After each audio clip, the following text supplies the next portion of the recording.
Hello and welcome to Andrew Broussard Watercolors. Today I'm going to do a fast and loose watercolor landscape painting using some watercolor and gouache from the Meaden brand. Meaden had sent me a whole bunch of different supplies. I'm going to kind of talk about them first and then I'll jump into the painting. They sent me, well, what I used yesterday for this one in a time lapse was their watercolor set, which is 24 12 milliliter tubes. It's a really good spread of the pigments and really cheap in price. And the gouache, which is 24 as well. The back of it has color swatches on the back of the box. It also has the pigment information. And on each one of these tubes it has that pigment information, light fastness, and opacity. For the most part, everything has 3, which is great for their symbol for the light fastness, except for maybe 1 or 2 of them, like the orange here. Is that the only one from this set? Might be. And I know the portrait tone was 2 as well. So for the most part, according to them, they're very light fast. They were a little watery, but I think that is fine for a beginner, especially when I look at the prices and when you compare it to other brands.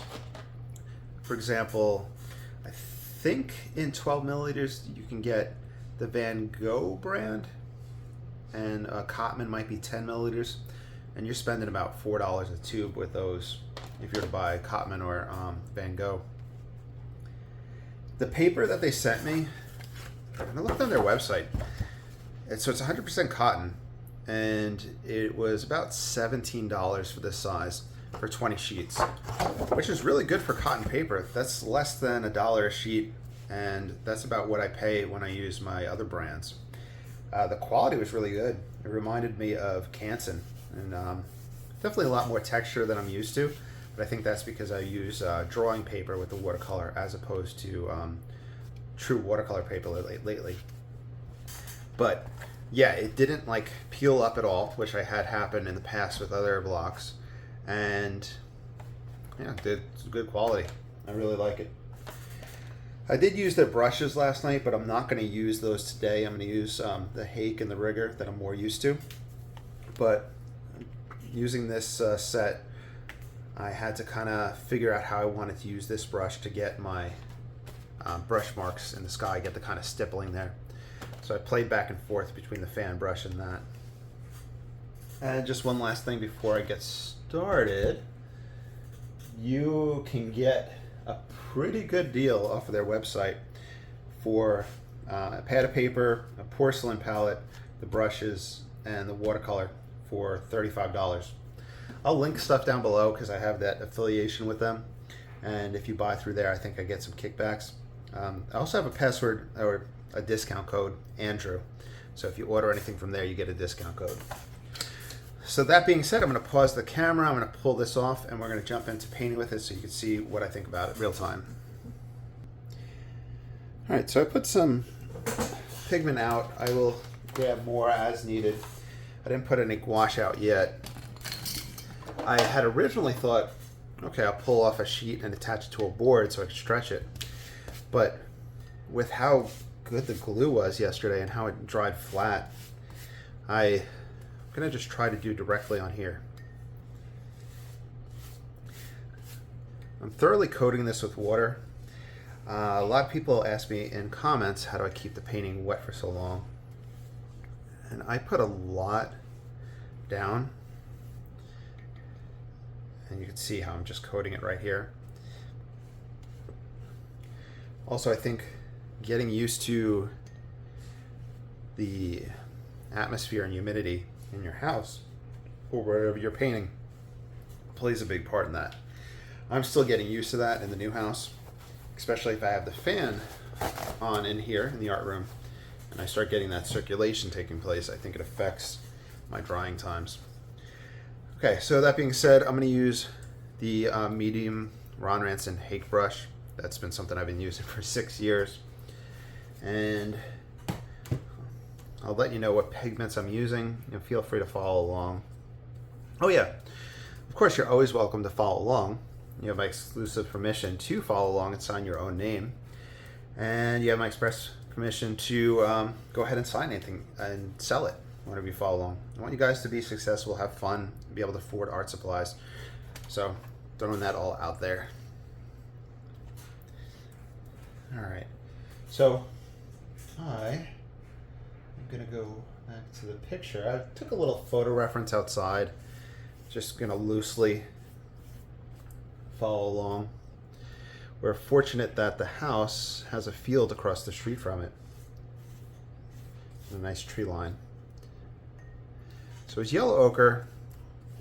There's no raw sienna in the set.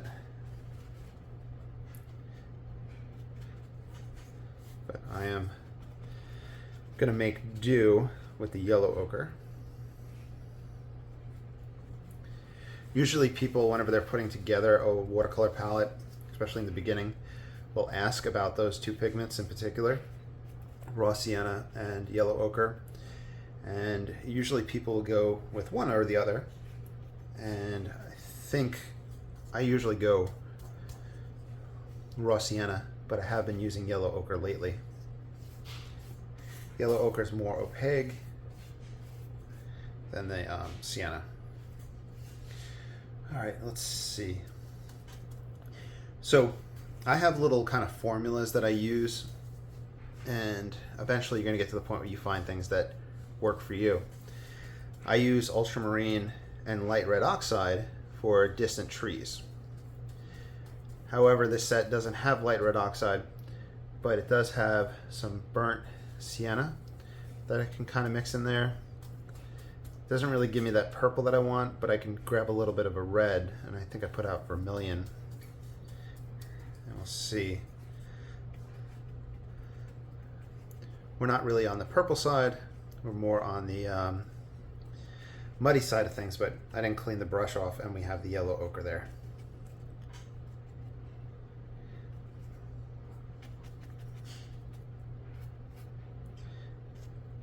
Some brush hairs and cat hairs.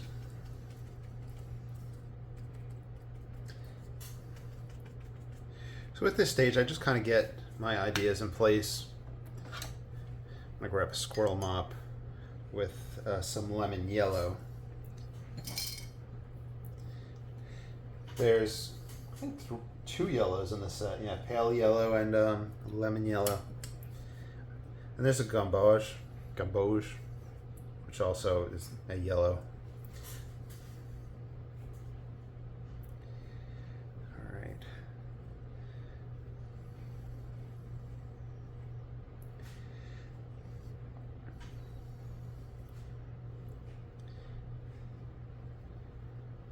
Just want to be able to see the field behind the trees.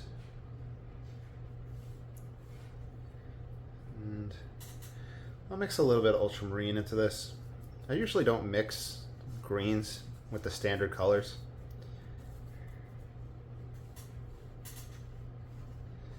But here's the lemon yellow and the ultramarine.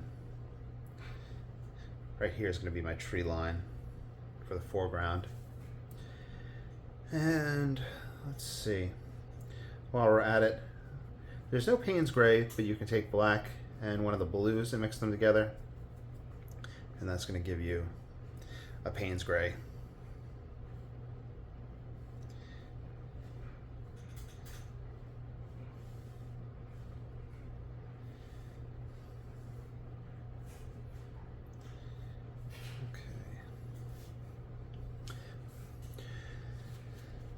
And yeah, okay, number one.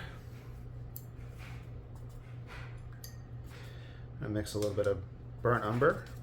Oh, the set has raw umber, which I'm surprised that it's in a more basic set, but I love raw umber, so that'll get used. Hopefully you can see the texture of the paper and how different it is from the regular paper that I use. And after a quick look at their website, they had cold press, hot press, and rough, I believe.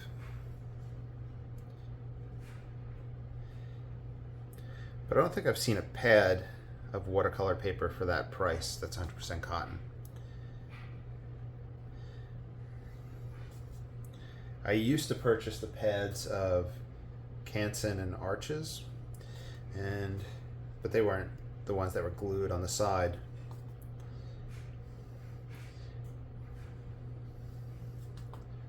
Let's see. I'm just trying to get a little bit of motion and movement. This is the number one with that mix. I think I might put a little opening here.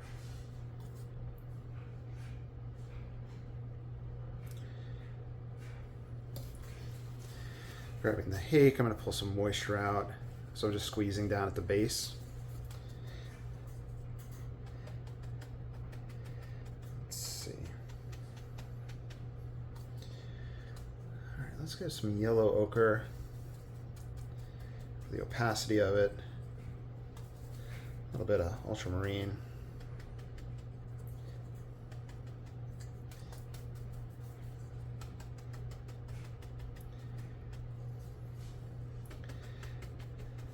Paint right to the edges.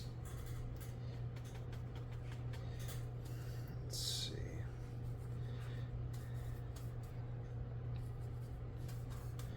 So using this palette, the openings aren't wide enough for a hake brush to fit in.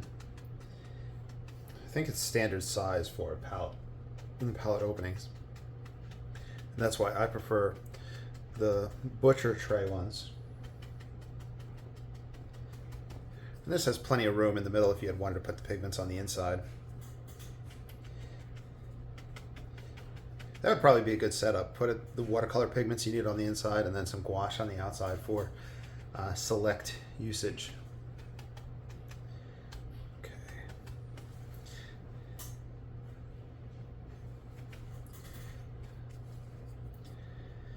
Let's see.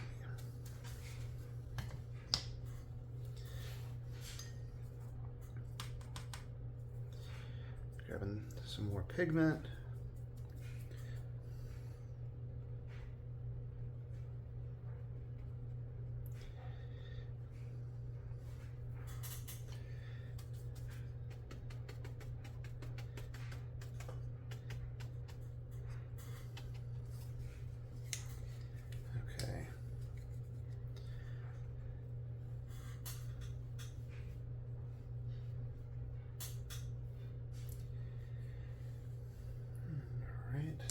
Just stippling and moving around.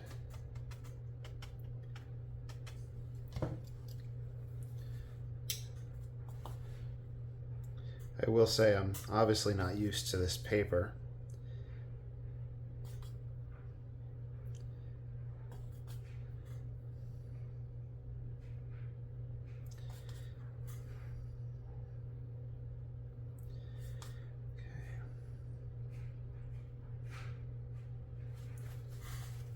I think we'd benefit from a dry off. Scraping wise, I did not have the best success with scraping.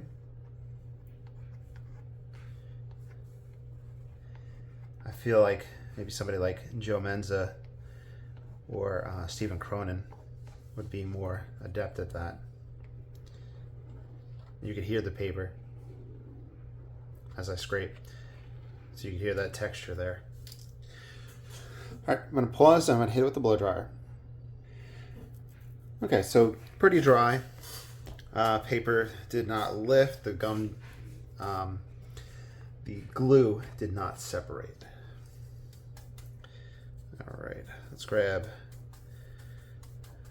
some pigment, ultramarine and yellow ochre. I'm going to stipple in some foliage, starting to get ideas in place. Now here is where I was messing with the brushes yesterday, trying to get it all splayed and crazy in order to get that out. I think that's a matter of just kind of learning your materials.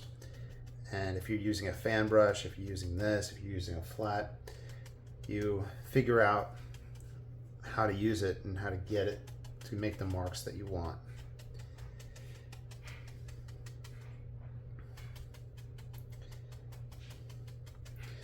I'm trying to leave gaps and openings, varying up my textures. I didn't leave an opening too big right here, but I'm fine with that. Grabbing the number 1. Here's some burnt sienna, and I'll grab some ultramarine. Kind of a go-to dark that people use.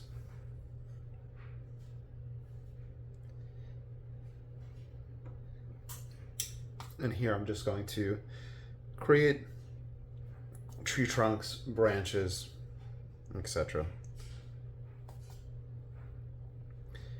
Have fun, vary the shapes, vary the sizes. And if I grab my number 4, I can get some thicker ones out there. I'll go with a different mix. I'll mix some burnt umber into this.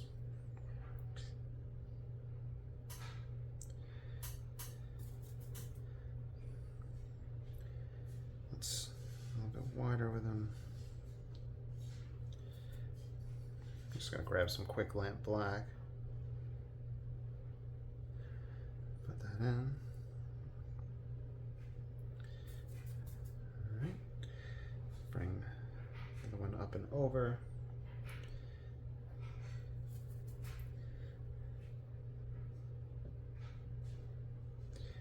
And doing this over that previous background is just to create a sense of depth.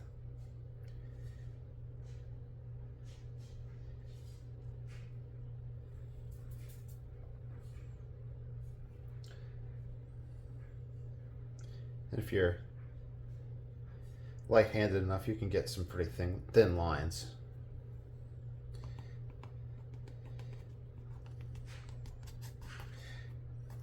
Definitely see the texture of this paper.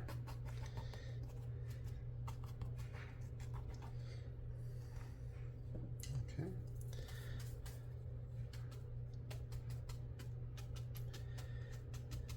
Build up the foliage. Let's see, lemon yellow, ultramarine.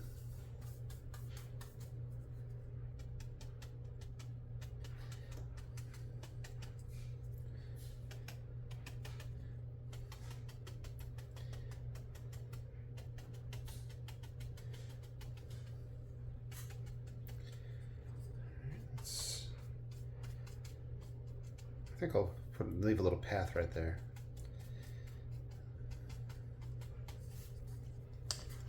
Okay, I played with some of the gouache, and once I find the tubes, we'll be able to utilize those. And we had the black. Okay, so I have the black and white, and that's what I'm gonna start out with. I'm not gonna do a dry off yet, especially if there's some wet areas. Let's see how you kind of feed it in. It is pretty thick straight from the tube, so I need to water it down because I really don't want a glob sitting on top of the paper.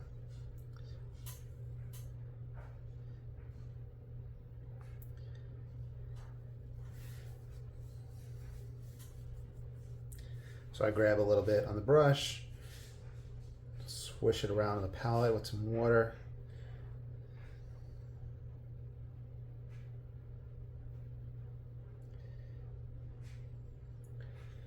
There we go.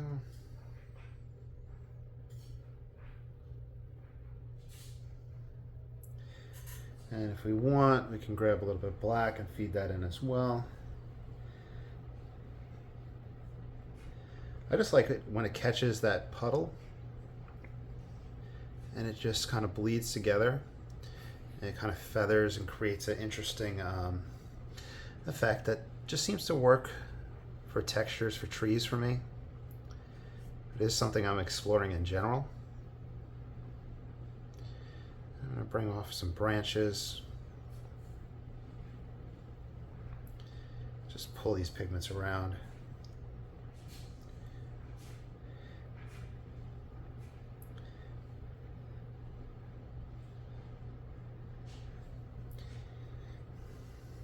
Let's have there. I'm going to leave gaps so I can put foliage between these and kind of set these trunks and branches a little bit further back in the picture.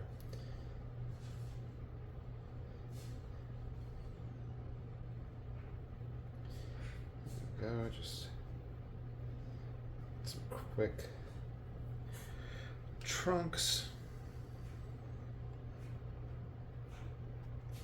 Shape out this space.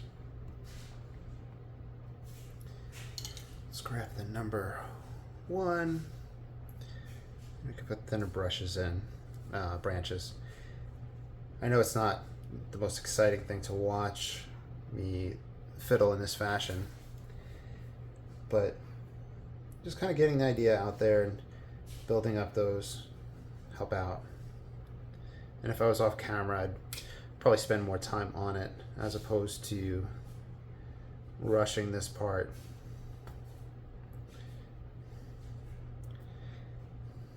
Always a fan of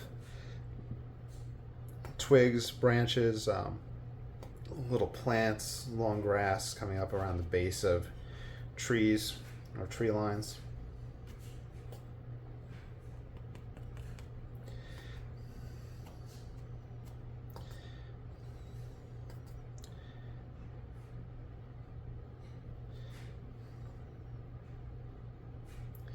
It's getting there. You don't have to have them connect to any other branches, just having them grow out.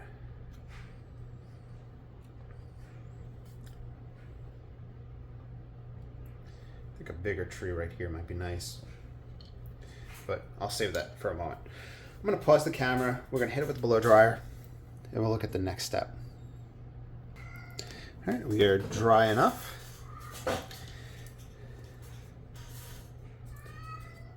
Harrison, I'm in here, bud. Yeah, bud, what you got? He probably has a toy mouse. You got a toy mouse, bud?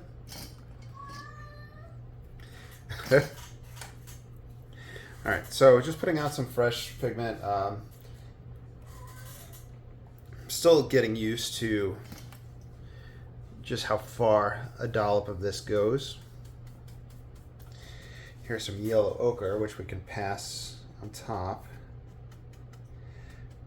We can probably explore some gouache for foliage in a few minutes.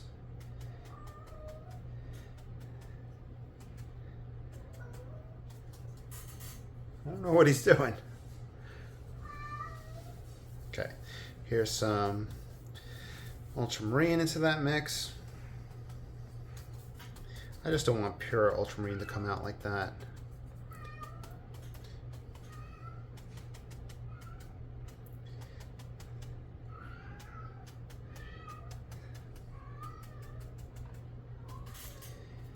Okay. Bring some grass up.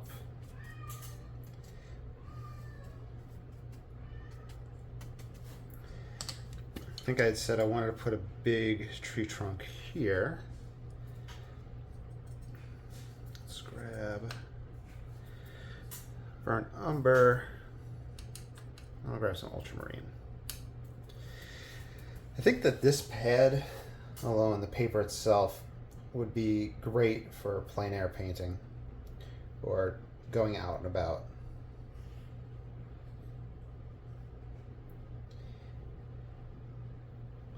I'm almost wondering if I would go with their hot press with where I'm at with water textures at this point, paper textures.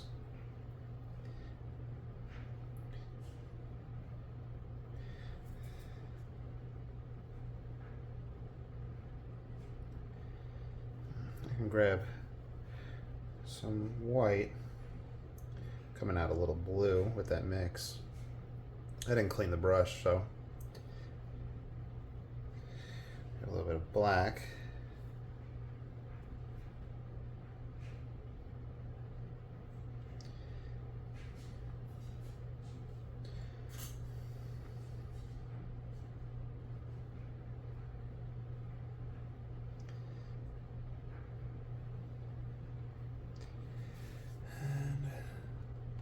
sit it in place. See all the different colors I have on this brush from not cleaning it.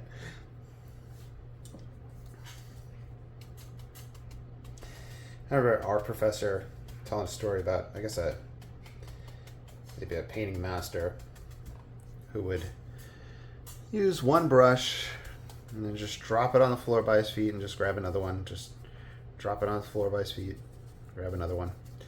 I think that's when they had apprentices, and the apprentices would be the ones who would pick them up and clean them and provide fresh brushes. Mix some black into burnt umber. Just want to get some dark marks. And if you ever feel like it's just too much, you can grab your scraping tool and just pass it throughout.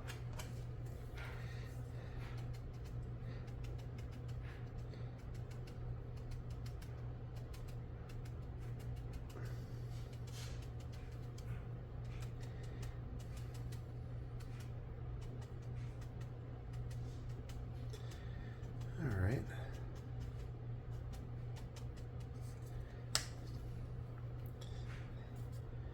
Grab the number 1 and just weave in and out.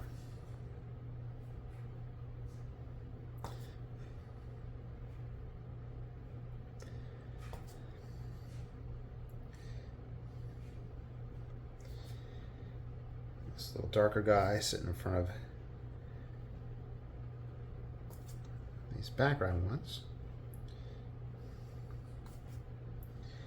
Can put another on the other side. One that passes in front of that trunk.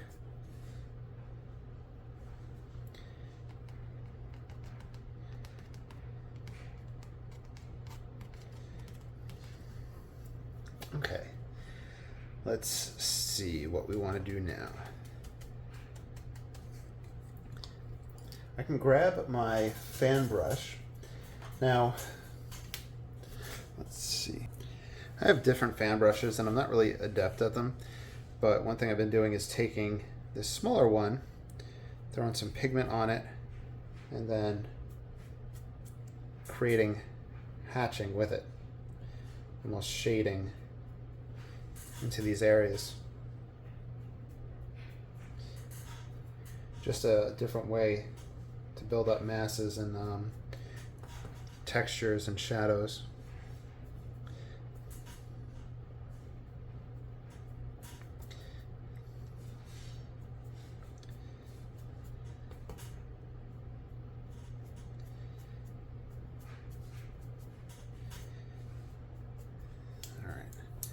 Let's do a dry off, see where we're at. I'm surprised we're less than 30 minutes in. Alright, I figure we can then just explore gouache. I put out the sap green, which is 3 stars with opacity. With light fastness. I think sometimes sap greens don't have the best light fastness. That's why I'm pointing that out. And then I also put out, I think I put the Gouache out. I'll put out the, what is this? This is the lemon yellow, but in gouache.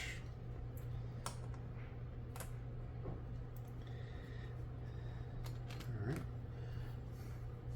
And then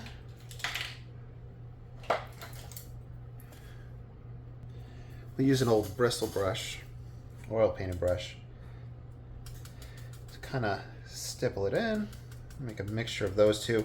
There is light green in the set. It was essentially the mixture of the lemon yellow, I guess, and the sap green. But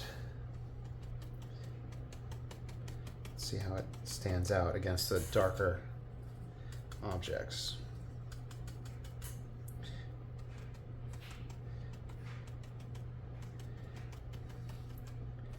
You can at least see the opacity and how it wants to push forward.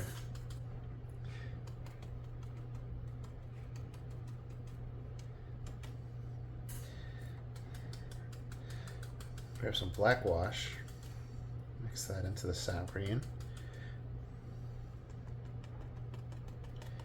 And I'm just kind of stabbing it down.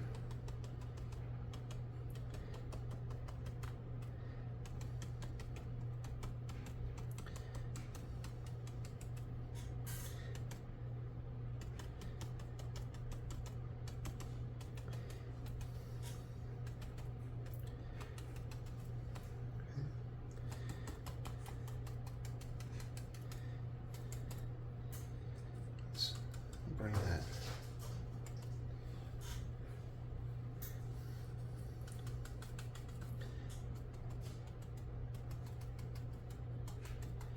So you can get an idea of how that gouache is. Then I also want to try something that I'm just absolutely terrible at. And this just really stems from wanting to be able to paint like the Hudson River Valley painters, and I think this type of texturing, it seems simple, but there's probably a trick to it that I just don't know, and the trick might be practice and exploration, where you're kind of painting the individual leaves with one brush.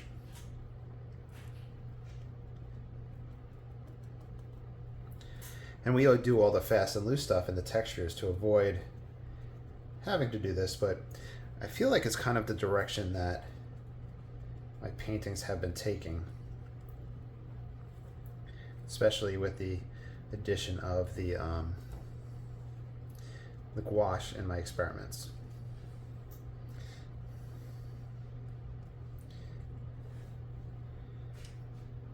Let's see if we want to put any like little yellow flowers.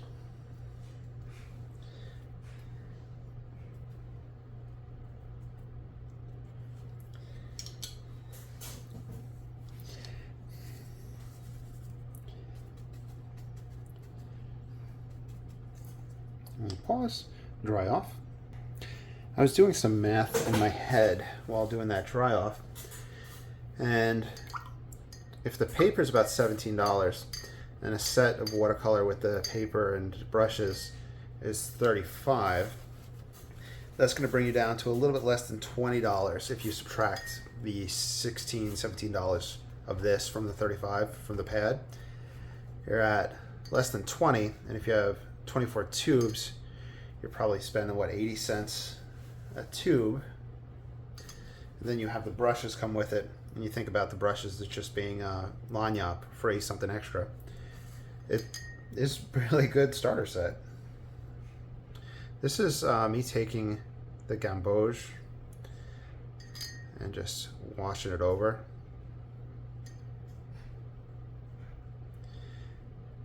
To tone and tint.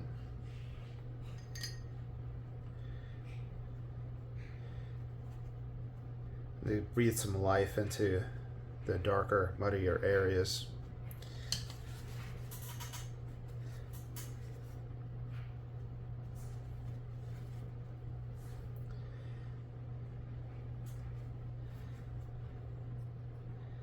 Let's see, I'm putting way too much pigment, but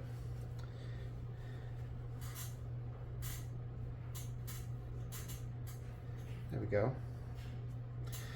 Make it feel more refreshing. All right, and there we are. I'm going to sign it and kind of wrap things up. Please like, subscribe, follow. Thank you for watching. And of course, I have a whole bunch of links down below if you want to support this channel, or if you're looking to purchase any of these type of items, I have it linked there. And remember, the coupon code is also, I think, Andrew. So thanks for watching, and I hope you all have a great day. All right. Bye.